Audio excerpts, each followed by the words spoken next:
यह घटना घटी यूपी के वाराणसी में, जब 25 दिसंबर की सुबह कुछ बच्चे मिलकर एक स्कूल में इकट्ठा होते हैं, क्योंकि उन्होंने प्लान बनाया था कि वो सारे के सारे मिलकर आज खेलने वाले हैं। तो काफी सारे बच्चे ऐसे मौजूद थे जो कि ग्राउंड में जाकर खेलने लगते हैं, और वहीं कुछ एक बच्चे ऐसे भी थे जो कि स्कूल की छत पर बैठकर वहां पर पतंग उड़ाने लगते हैं। और उसी टाइम एक बच्चे की नजर जो स्कूल के पीछे एक खाली जगह पड़ी थी वहां पर जाती है, क्योंकि वहां पर एक कट्टा पड़ा हुआ था और कट्टे के अंदर से 2 इंसानी पैर बाहर निकले हुए थे। तो उसने अपने दोस्तों को बताया और वह सारे ही लोग मिलकर उन्हें देखने लगते हैं। यह बात बहुत ज्यादा हैरान कर देने वाली भी थी, क्योंकि एक रात पहले ही एक माहिरा नाम की लड़की इस गांव से गायब हो गई थी। तो माहिरा के माता पिता को बताया जाता है, बाकी गांव वालों को बताया जाता है, और सारे ही लोग अब लगातार यहां पर इकट्ठा हो रहे थे। कुछ ही देर बाद माहिरा के माता पिता यहां पर आ जाते हैं, और उन्होंने आकर जब अपनी बेटी को उस कट्टे से निकाला तो वो लोग उसे पहचान जाते हैं। इस बात की खबर तुरंत पुलिस वालों तक पहुंचाई जाती है, और जब माहिरा के माता पिता से बात की जाती है तो उन्होंने पूरी की पूरी कहानी के बारे में बताया कि कल रात को उनकी बेटी जब अपने घर पर नॉर्मली काम कर रही थी, इसी तरह वो खेल रही थी कि उसे काफी ज्यादा मच्छर काट रहे थे। इस टाइम मच्छरों से उसके परिवार के लोग भी बहुत ज्यादा तंग हो चुके थे, जिसके चलते माहिरा के घर वालों ने माहिरा से यह बात की कि वो यहाँ पास में ही अपने गांव में जो दुकान है वहां से वह एक मॉस्किटो कैल ले आए। इसके पिता एक मजदूर के रूप में काम किया करते थे, लेकिन कुछ दिनों पहले ही उनका एक्सीडेंट हो जाता है काम के दौरान, जिसके चलते उन्हें अपना पैर गंवाना पड़ता है। और अब तो इनके परिवार की पूरी ही जिम्मेदारी माहिरा की मां के ऊपर आ चुकी थी। वह अपने घर पर छोटा मोटा काम करती, सिलाई बुनाई करती, और उसी से जैसे तैसे कर अपने परिवार का काम चला रही थी। और 24 दिसंबर को भी वो लोग आम दिनों की तरह अपने घर पर काम कर रहे थे। उस टाइम उन्हें मच्छर काफी ज्यादा काट रहे थे, जिसके चलते माहिरा की मां ने अपनी बेटी को कुछ एक पैसे दिए और यह बात कही कि जो अपने गांव में दुकान है वहां से वह मॉस्किटो कोयल ले आए, और इसीलिए वह अपने घर से निकल भी पड़ती है। अब सर्दियों का टाइम शुरू हो चुका था, तो अंधेरा भी काफी ज्यादा हो चुका था, लेकिन जैसे तैसे कर उसके माता पिता को यही बात लग रही थी कि यह अपनी बेटी को अपने गांव में ही एक दुकान पर भेज रहे हैं, तो इसे किस तरीके की दिक्कत हो सकती है। उन्हें पूरा विश्वास था कि इनके गांव के ही लोग यहां पर मौजूद होंगे, बाहर इसे कोई भी दिक्कत नहीं होने वाली। यह बात सोचकर वो उसे दुकान पर भेज देते हैं, लेकिन अब के अगर हालात को देखा जाए तो इसने अपनी जान गंवा दी है। वैसे यह रात को ही काफी ज्यादा परेशान हो चुके थे जब यह वापस नहीं आती है। तो ये लोग कुछ एक देर तक तो अपनी बेटी की वेट करते हैं। आपस में ही वो लोग इस टाइम बातें कर रहे थे कि अभी तक वो क्यों नहीं आए। उन्होंने पहले तो यह अंदाजा लगाना शुरू किया कि हो सकता है बीच रास्ते में ही उसके दोस्तों के भी घर पड़ते हैं, तो वह कहीं ना कहीं किसी ना किसी अपने दोस्त के पास रुक गई होगी, वहां पर वह बातें कर रही होगी और 5-10 मिनट के अंदर अंदर वह वापस आ जाएगी। लेकिन अब करीबन आधा घंटा बीत चुका था और दोनों के दोनों उसके माता पिता अब उसकी बहुत ज्यादा चिंता करने लगे थे। तो आखिर में वह लोग खुद ही अपने घर से निकल पड़ते हैं। उसके जितने भी जान पहचान के लोग थे उन सब के घर को जाकर वो खटखटाने लगते हैं, अपनी बेटी के बारे में उनसे पूछने लगते हैं।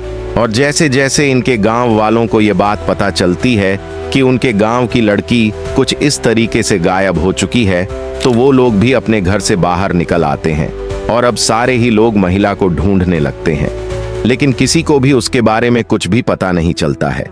वो लोग उस दुकान पर भी जा पहुंचते हैं। उस बंदे ने साफ इनकार कर दिया कि उनकी बेटी यहां पर आई ही नहीं। और उसके बाद ये लोग पुलिस स्टेशन में भी पर्सनली जाकर वहां पर रिपोर्ट दर्ज करवाते हैं। लेकिन माहिरा के पिता के अनुसार पुलिस वालों ने उनकी कंप्लेंट को इतना ज्यादा सीरियसली नहीं लिया। अगर ले लेते तो हो सकता है उसी टाइम पुलिस वाले उसे ढूंढना शुरू कर देते और उनकी बेटी के बारे में कुछ तो पता चल ही जाता। और इस टाइम अगर देखा जाए तो उनकी बेटी ने अपनी जान गंवा दी है। तो पुलिस वाले यहां पर आ चुके थे और अब पुलिस ऑफिसर्स ने अच्छी तरीके से इन्वेस्टिगेशन करना शुरू कर दिया। जिन जिन लोगों से पुलिस वाले पूछताछ कर सकते थे उन सभी लोगों से उन्होंने पूछताछ कर ली। लेकिन पुलिस ऑफिसर्स को इस बारे में कुछ भी पता नहीं चल पाया कि आखिरी बार उस लड़की को किसने देखा था। उनके अकॉर्डिंग तो सिर्फ और सिर्फ आखिरी बार जब उनकी बेटी उनके घर से बाहर गई थी तो उनके माता पिता ने ही उसे देखा था, और कोई भी व्यक्ति पूरे ही गांव में ऐसा मिला ही नहीं जिसने कि यह बात कही हो कि हाँ, आखिरी टाइम में वह लड़की हमारी गली से जा रही थी या फिर उन्होंने उसे जाते हुए देखा हो। तो पुलिस ऑफिसर्स यहां पर मौजूद गांव में जितने भी कैमरे लगे हुए थे उन सभी को चेक करने लगते हैं, और उनमें से कुछ एक कैमरों में माहिरा आखिरी टाइम जाती हुई नजर भी आती है। तो पुलिस ऑफिसर्स उसका कैमरों से ही पीछा करने लगते हैं कि यह इस गली से चली गई, आगे इस गली में वह गई थी और इस गली में यह वाला कैमरा लगा हुआ है। तो उन्होंने अगले कैमरे की वीडियो देखना शुरू किया, और बिल्कुल इसी तरीके से आगे जब वह लोग वीडियो देख रहे थे तो इसी बीच उन्हें यह बात पता चलती है कि इसके पास एक लड़का आता है, ये इसके साथ कुछ एक बातें करता है और उसके बाद इस घर में इसे ले जाया गया था। और ये घर था इरशाद नाम के एक लड़के का। इसके माता पिता इस टाइम घर पर मौजूद नहीं थे, वो कहीं पर गए हुए थे।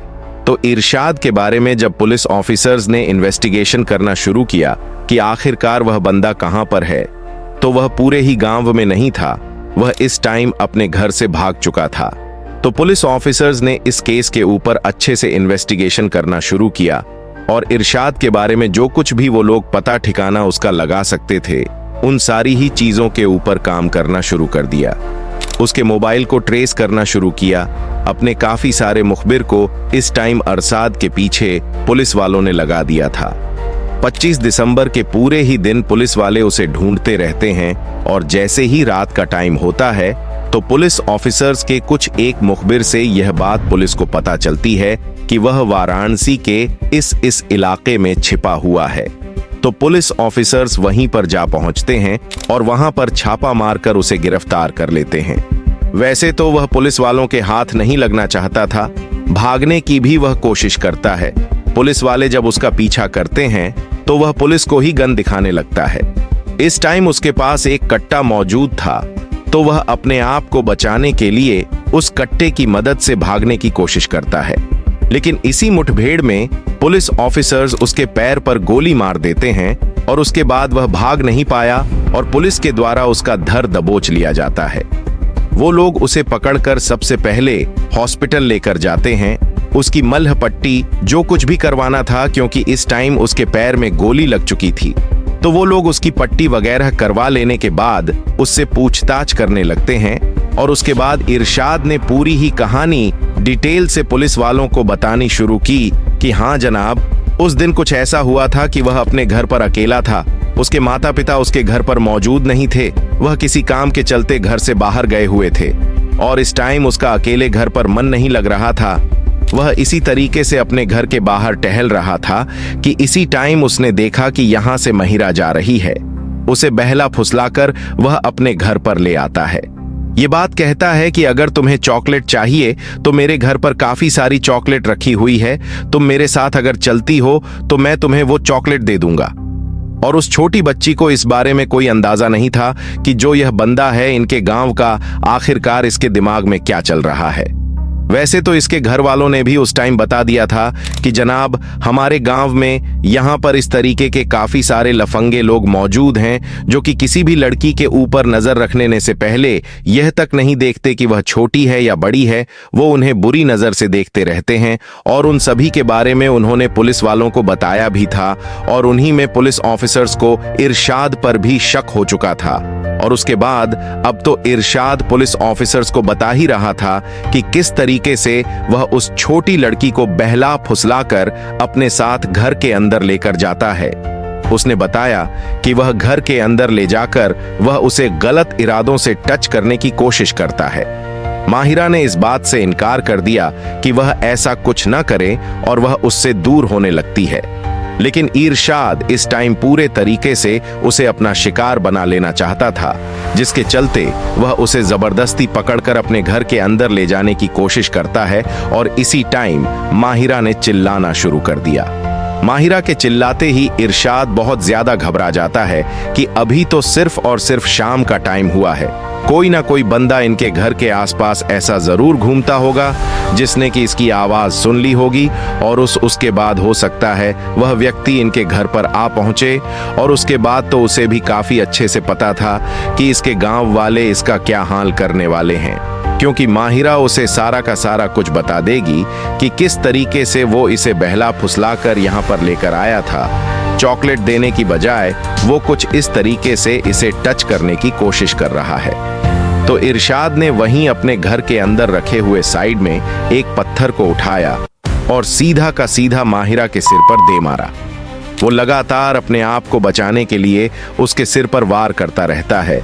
और उसके बाद एक टाइम ऐसा भी आया जब माहिरा पूरी तरीके से अपनी जान गंवा चुकी थी। इरशाद इसे मारना तो नहीं चाहता था, सिर्फ और सिर्फ अपनी हवस का शिकार बनाना चाहता था। लेकिन अपने आप को बचाने के लिए, जैसा कि अब वो बहुत ज्यादा घबरा चुका था, तो इसने इसका कत्ल कर दिया था। तो अब वह बहुत ज्यादा घबरा जाता है कि उसके हाथ से यह कांड तो हो चुका है और अब वो करें तो क्या करें, जिसके चलते वो उसे अपने घर में मौजूद एक कट्टे में डाल लेता है और वहां पर खून जितना भी फैल चुका था उस पूरे ही खून को साफ करने की कोशिश करता है। दूसरी तरफ पुलिस ऑफिसर्स उसके घर पर इस टाइम पहुंच चुके थे। जैसा कि पुलिस ऑफिसर्स ने उस सीसीटीवी कैमरे में देखा कि यह बंदा इस घर में घुस रहा है और वहां से पुलिस ऑफिसर्स ने सारे के सारे एविडेंस इकट्ठा कर लिए थे। तो उसने बताया कि वह उसकी बॉडी को एक कट्टे में डालकर इस तरीके से स्कूल के पीछे फेंक आता है। वैसे अब वह बहुत ज्यादा घबरा चुका था कि कुछ इस तरीके का उसने कांड कर दिया है और उसकी प्रवृत्ति ही कुछ इस तरीके की है। गांव वाले भी इस बात पर यकीन करने में बिल्कुल भी टाइम नहीं लगाएंगे कि हो सकता है इसी बंदे ने यह काम किया होगा। तो वह तुरंत वहां से निकल जाता है। रात को ही वह वहां से भागने की पूरी अपनी तैयारी कर चुका था, लेकिन उसे इस बारे में कोई अंदाजा नहीं था कि जब वह उसे अपने घर के अंदर लेकर गया था और दूसरी तरफ अपने कट्टे में डालकर जब वह उसे ठिकाने लगाने के लिए स्कूल के पीछे फेंक कर आया था, तो उसकी यह सारी की सारी वीडियो कैमरे में कैद हो चुकी है। बात थाना क्षेत्र के अंतर्गत एक बच्ची 8 साल की माहिरा नाम था, जिसका उसकी डेड बॉडी प्राथमिक विद्यालय में मिली थी, बोरे के अंदर। उसमें पूरी जो एसओजी टीम है बनारस की और रामनगर थाना पुलिस द्वारा इसकी पूरी छानबीन की गई और पूरे सीसीटीवी खंगाले गए। उसी में पता चला है कि जो एक पड़ोसी थे इरशाद नाम के, उन्होंने रेप के बाद मर्डर किया था, जिसमें पूरे मर्डर को छोड़कर उसकी बॉडी को काट कर वहां रख दी। उसको बाद पुलिस ने इरशाद को गिरफ्तार कर लिया है।